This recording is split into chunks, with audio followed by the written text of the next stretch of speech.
meu território, ele é baseado nesses lugares que eu coloquei para vocês aqui, tá bom? Bom, nesse encontro de hoje, o que é que a gente vai falar, o que é que a gente vai conversar, gente? Eu vou conceituar, né, o TEA e o TDAH, acho importante. Eu penso que é um pouco repetitivo, mas é importante a gente tentar, né, lembrar sempre desses conceitos, até porque algumas coisas vão mudando ao longo do tempo, então, de acordo com a Classificação Internacional de Doenças 11, a gente tem algumas mudanças e é importante a gente estar sempre lembrando. Como identificar os sinais na pré-escolaridade, então, importante a gente trazer um pouco desse parâmetro e um entendimento sobre o neurodesenvolvimento infantil, a avaliação neuropsi nos transtornos do neurodesenvolvimento. Então, por eu estar falando de autismo e TDAH, eu estou falando de dois transtornos do neurodesenvolvimento importantes, né? Os critérios diagnósticos, obviamente, a gente precisa estar trazendo isso de uma forma mais sistemática, os níveis de suporte no TEA, né? Acabei colocando TDAH, mas níveis de suporte no TEA e subtipos no TDAH. E a importância, né? Eu vou tentar trazer de uma forma mais objetiva a importância da equipe multi, da avaliação à intervenção.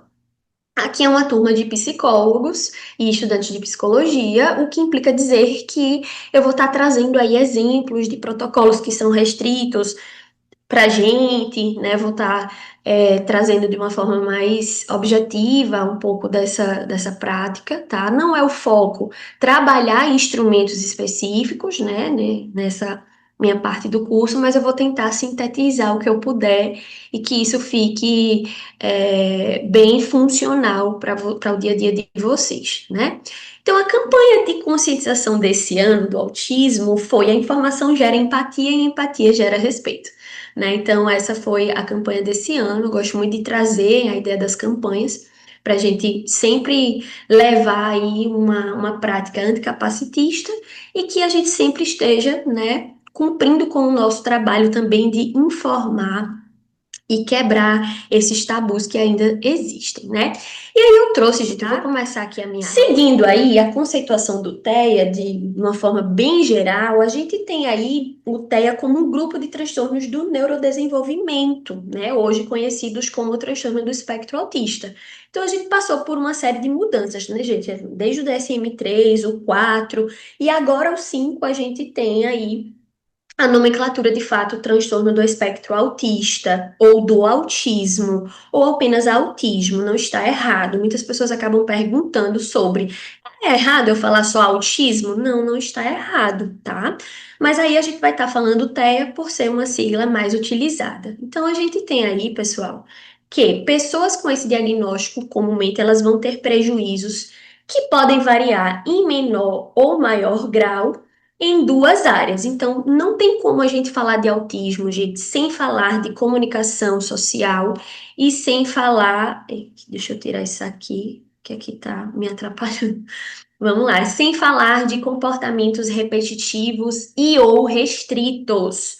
Então, não tem como a gente falar sobre TEA sem pontuar esses dois núcleos, tá? Ah, mas a criança só apresentou alterações no núcleo A, no núcleo B não tem. Então, não é TEA, pode ser qualquer outra coisa, tá?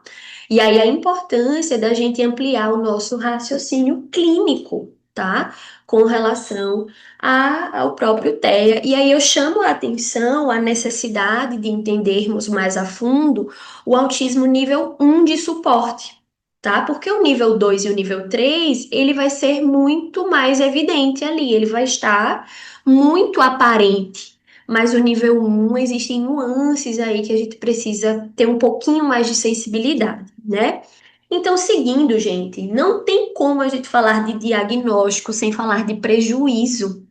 Então, na nossa prática clínica, nós, como avaliadores, a gente precisa entender o prejuízo e os impactos, né, no desenvolvimento dessa criança que a gente está avaliando, desse adulto que a gente está avaliando, o que está realmente prejudicado nessa pessoa, né? Eu posso nem ter uma hipótese diagnóstica, mas se eu entender o nível do prejuízo dessa pessoa, eu já tenho por onde, né, começar ali. Poxa, eu tô vendo que a pessoa está impossibilitada de fazer isso, ela não consegue desenvolver isso aqui para aquele estágio do desenvolvimento.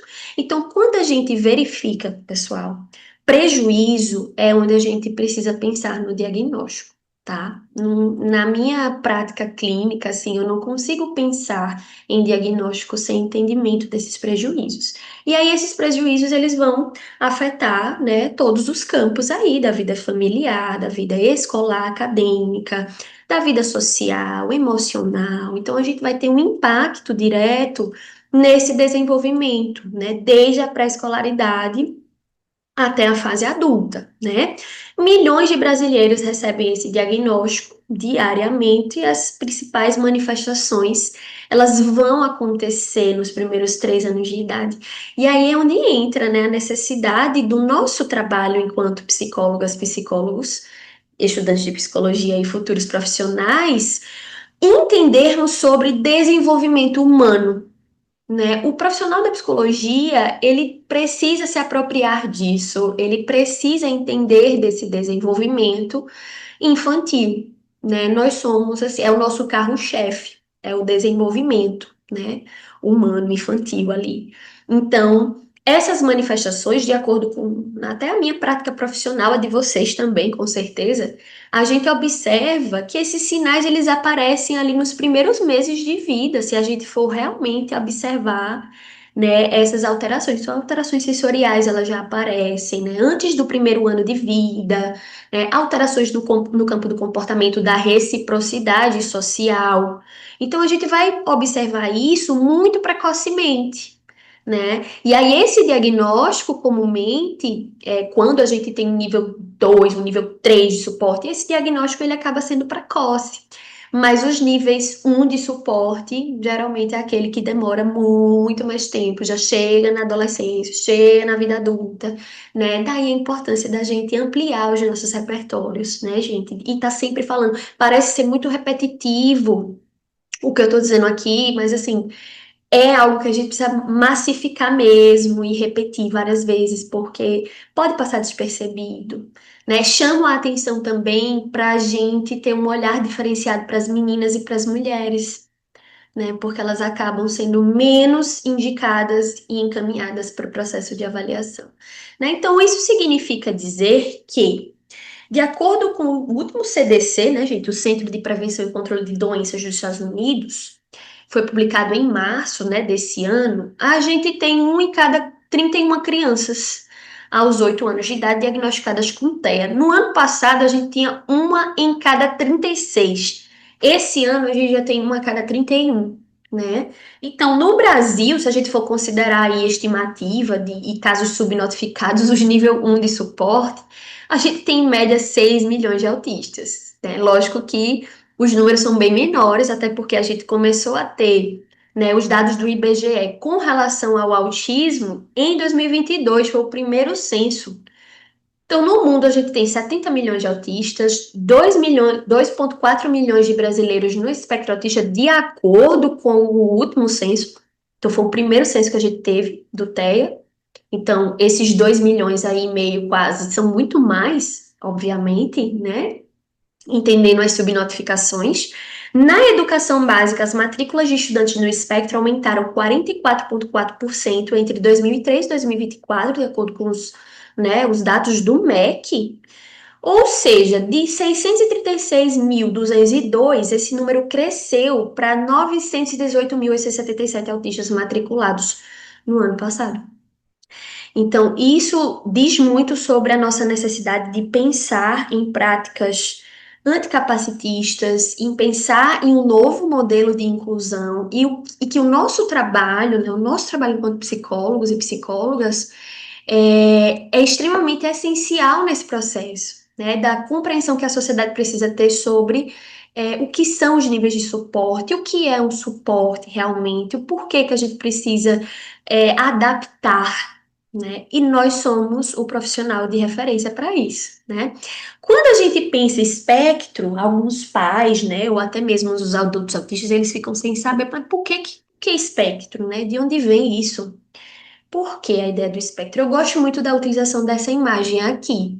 Eu uso muito ela, assim, no contexto aqui visualização e até porque muitos autistas têm muita dificuldade de visualizar alguns conceitos abstratamente falando, né, do ponto de vista abstrato.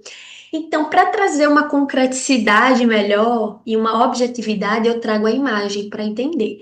Então, por que que vem espectro? Vem do latim, né? Espectrum, e envolve as situações e apresentações diferentes, umas das outras, numa gradação que vai do mais leve ao mais grave, né? Todas com menor ou maior grau estão relacionadas com as dificuldades na comunicação e no relacionamento social.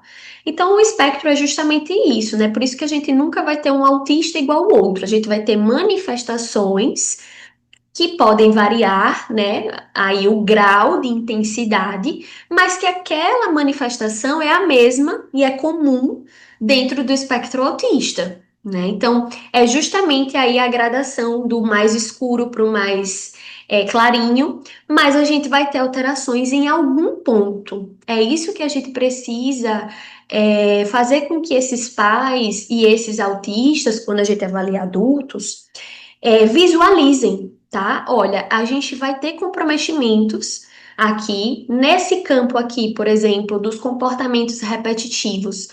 O João, ele tem uma apresentação mais intensa, então veja que tá lá no escurinho, por quê? Porque é algo que está muito evidente. Mas, por exemplo, no campo da comunicação, a gente tem ali um entendimento dos conceitos, a gente tem ali uma linguagem mais funcional, então ele está mais clarinho por isso, mas em alguns pontos ele vai ter prejuízo, ele vai ter alguma demanda ali na comunicação que vai implicar na interação. Então, isso é necessário ser feito quando a gente pensa no trabalho dos níveis de suporte, né? Então, no espectro, o grau de gravidade vai variar de pessoas que apresentam um quadro mais leve, com total independência e dificuldades discretas de adaptação, até aquelas pessoas que serão dependentes para atividades de vida diária ao longo da vida.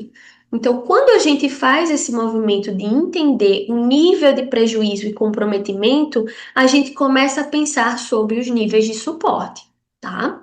Então, é essencial que esse trabalho ele fique muito bem estruturado para que essa família entenda, né, de fato, o que é esse espectro, tá? Eu uso ainda os termos leve, mas para dar essa explicação aqui, tá, gente?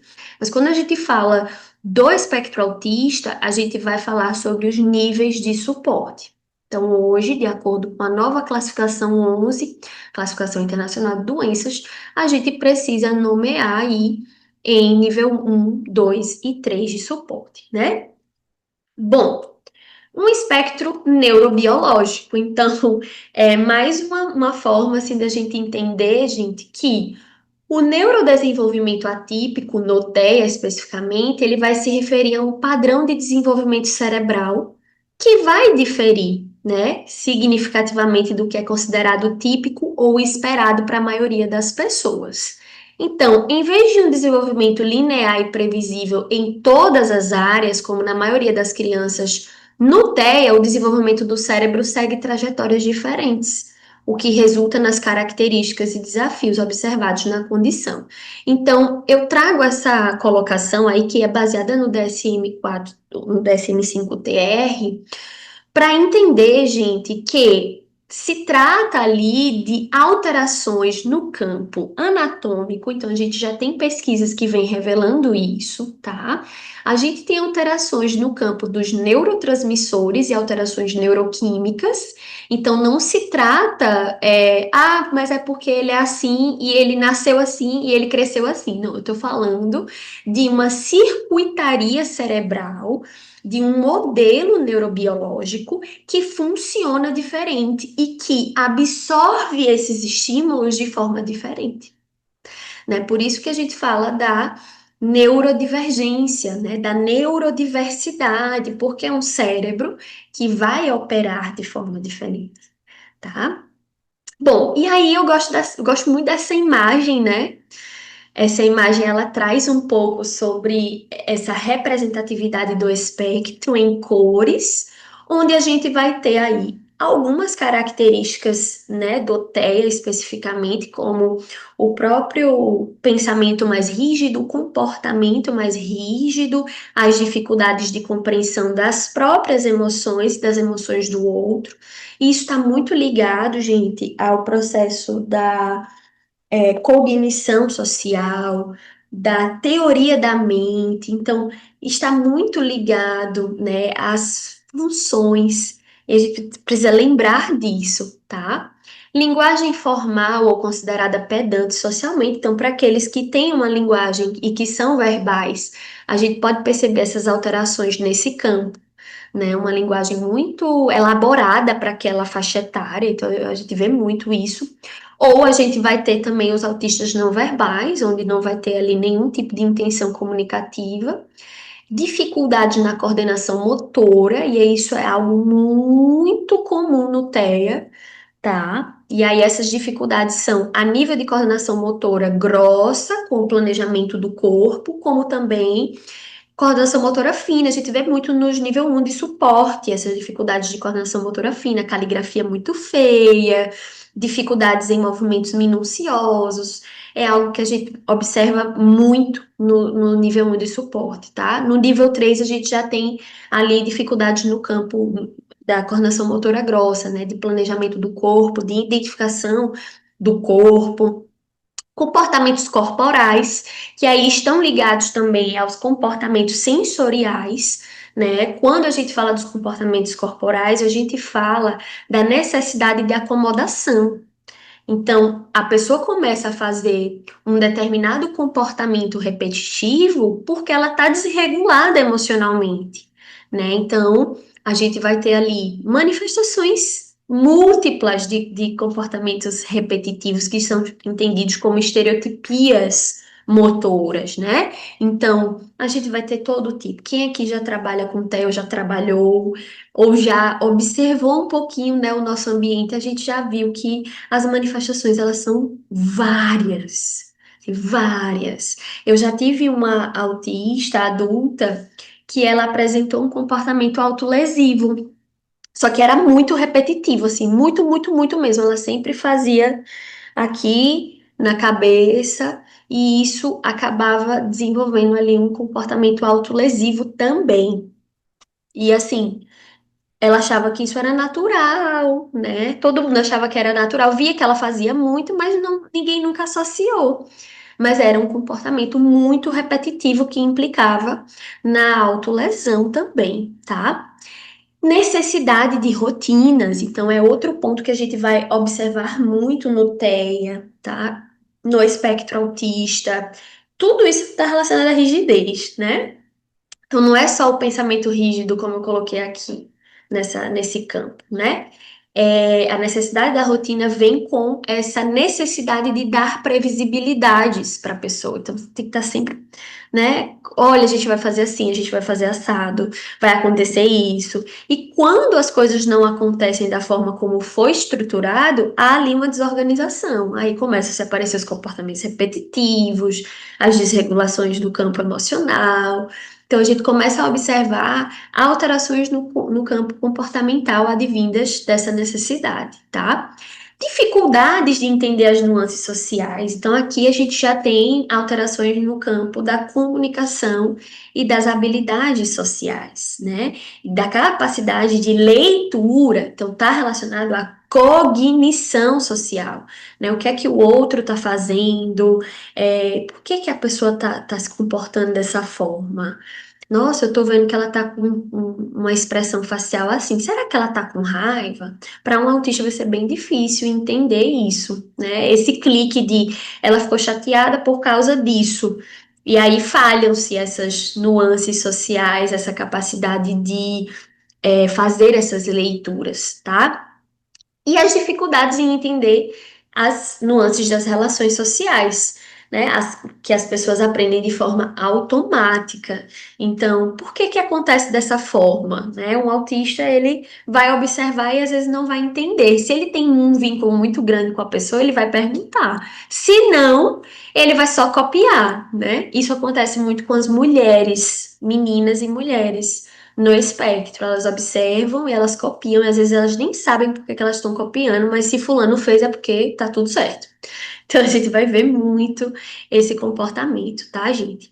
E aí, antes de falar sobre o Fala. processo, oi, Dai. Desculpe interromper. Eu queria Não. perguntar com relação ao comportamentos corporais, sobre questão de estereotipia. É possível que uma criança, um pré-adolescente com autismo, ele consiga esconder essas estereotipias? Por exemplo, eu tenho um sobrinho que ele é autista, né, de nível 1 de suporte. E ele, muito cedo, ele apresentou as estereotipias dele. Ele balançava muito as mãos desde um aninho e corria muito, corria. Já uma outra criança de uma outra pessoa foi diagnosticada recentemente com TEA, né? E a gente conversando assim, eu convivo muito com essa pessoa, com essa criança, e eu nunca presenciei algum comportamento assim mais disfuncional, estereotipado. E aí o que ela me falou foi que ele escondia por vergonha e só apresentou agora. Aí eu fiquei na dúvida se isso era possível, porque na minha cabeça, na minha ignorância, a estereotipia não se controlava, era algo que ele fazia para se regular, então ele iria fazer na frente de qualquer pessoa. Olha, Dai, muito boa a sua colocação. Então eu peço, gente, quando vocês tiverem assim, alguma coisa, podem falar, porque isso faz parte mesmo. Ó, é possível. E aí a gente vê muito isso nos nível 1 de suporte, tá? É algo muito comum. E o que é que a gente vê muito associado, Dai? Às vezes a gente tem famílias mesmo que acabam tentando extinguir esse comportamento de uma forma bem aversiva. E eu acho que muitos de vocês, na prática de vocês, em algum momento, algum pai, alguma mãe já chegou a falar: eu quero que você extinga essa estereotipia dele. Pelo menos pra mim já aconteceu inúmeras vezes quando eu trabalhava. E aí, o que que acontece? Eles acabam fazendo, né, de uma forma mais aversiva, a criança acaba se inibindo cada vez mais, e esse comportamento tende a aparecer quando eles estão sozinhos. Isso porque realmente, assim, quando a gente constrói vínculo com aquela criança, principalmente adolescente, eu vejo muito isso. Eles falam, não, é quando eu tô sozinho em casa, eu faço isso. Eu fico girando, andando em círculo no meu quarto. Eu gosto muito de balançar minhas mãos. Eu gosto muito de ficar subindo e descendo escadas. Então, assim, é algo que a gente, visivelmente, você vê que ele pode ficar mais inquieto ali na sala. Isso pode acontecer, mas não necessariamente o comportamento repetitivo vai acontecer, porque ele está tentando ali se regular de alguma forma. Mas acontece muito esse movimento que tu falou aí. Só que isso acontece muito mais naqueles que têm uma capacidade ali de adaptação um pouco melhor, onde eles conseguem fazer essas leituras de eu não posso fazer isso, porque as pessoas vão ficar me olhando torto. Então, alguns conseguem ter essa capacidade, né? E conseguem manter, só que isso vai colapsar em algum momento. Recentemente eu recebi um caso assim. E era uma criança que fazia muito comportamento com as mãozinhas, assim. E os pais ficavam, batia na mão, mandava parar. Então esse menino chegou com 13 anos, assim, adoecido do ponto de vista emocional, deprimido demais, uma criança bem calejada mesmo. E aí os pais realmente, na entrevista devolutiva, disseram, não, tia, ela realmente, assim, a gente acabou chamando muita atenção dele para que ele parasse com essa frescura, porque entendia que era frescura. E aí ele chegou num nível de ansiedade muito grande e o comportamento também depressivo, foi um transtorno misto. Eu recebi esse adolescente, assim, bem adoecido, tá? Então é possível sim. É algo que a gente vê muito e que a gente só consegue descobrir no vínculo com eles, né? Quando a gente faz um vínculo bem feito, que a gente consegue trazer mesmo para o processo terapêutico, e aí a fala, né, é soberana. E aí é por isso que eu falo que o cérebro é soberano sempre, né? Antes de falar dessa observação comportamental, que isso é muito nosso, isso é muito da nossa clínica, o cérebro é soberano também porque a gente precisa analisar e avaliar essas condições cognitivas, né, e intelectuais, tanto no TEA como no TDAH.